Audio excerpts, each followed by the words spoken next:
Hello everyone and welcome back to my channel, Edmond Mendaros.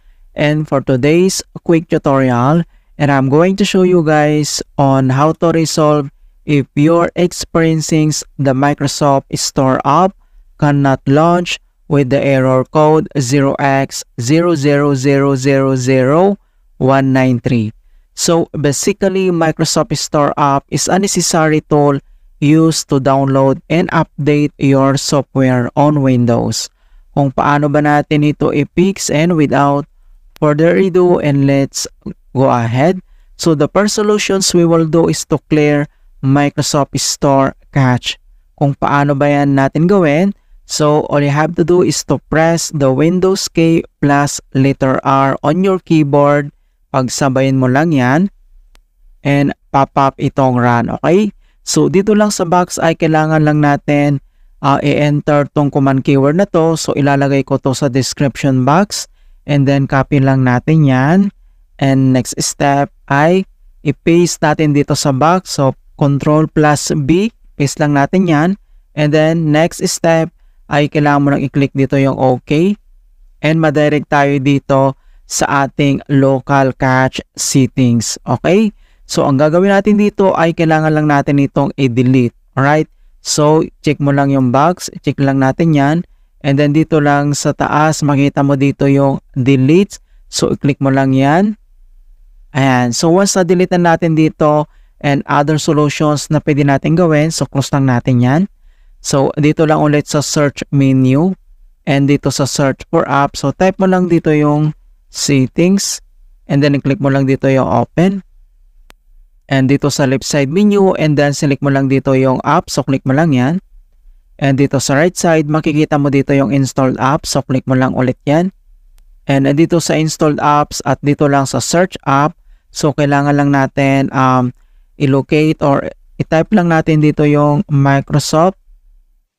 Okay, so kailangan mo lang i-type dito yung Microsoft Store and then pop-up ka agad dito. Ang next step, so dito lang sa right side, ay kailangan mo lang i-click dito yung tatlong dot.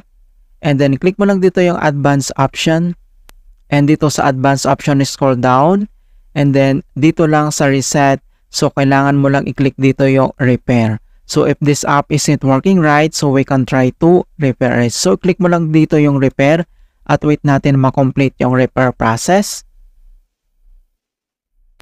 And then, after dito sa repair, ang next step, so kailangan mo lang i-click dito yung reset. So, click mo lang yan. And then, pop up itong notifications na this will permanently delete the app's data on this device, including your preferences and sign-in details. And then, i-click mo lang dito yung reset. At wait natin ma-complete yung reset process. Alright, so complete na yung reset procedure. Ang next step or next solution na pwede natin gawin, so, close lang natin tong settings. And then, dito lang ulit sa search menu. And dito sa search for app. So, type mo lang dito yung CMD. Or ito yung tinatawag na command prompt. And then, kailangan mo lang mag-right click. And select mo lang dito yung run as administrator. If you receive user account control, and then, i-click mo lang dito yung yes. And dito sa administrator command prompt, ay kailangan lang natin i-enter yung command keyword na sfc /scan now. So, in all small letter lahat, and then yung /scan now ay one word yan. And then, press mo lang yung enter. And makikita mo na dito na beginning system scan. This process will take some time. Beginning verification space of system scan. So, dito ay kailangan lang natin hintayin na makomplete ang verifications into 100%. And finally, verifications 100% complete. And next step, so close lang natin tong CMD. At dito lang sa start menu at kailangan mo lang mag-restart. Okay, click mo lang yan.